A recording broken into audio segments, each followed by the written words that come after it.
እነሱ አሁን ቀጥታ ካልመራን ብሎ አጀንዳ በመፍጠር ዲፋክቶ ብሎ ለጦርነት ማኒፌስቶ ዲፋክቶ ብሎ በማኒፌስቶ ጽሁፍ ያወጡበት አሁንም ያለባቸው የኢትዮጵያ ስሜትና ፍቅር የሌላቸው ባንዲራ ጠል የጋራ ቋንቋ ጠል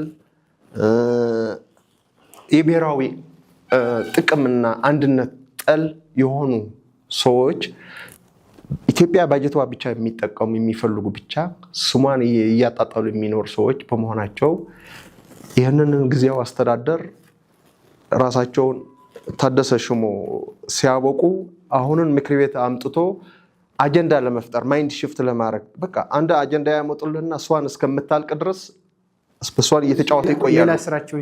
ሌላ ስራቸውን ይሰራሉ። ለእንደዚህ አይነት ስርዓት እንባገነን ዘራፊ ቡድን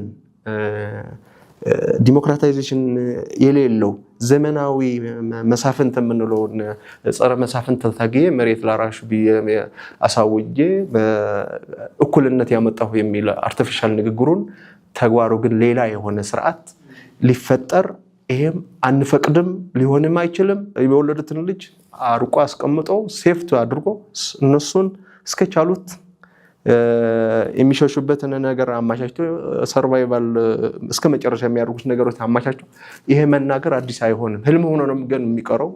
ቅቡልነትም አይኖርም። ትግራይ ከኢትዮጵያ ተነጥላ አትሄድም።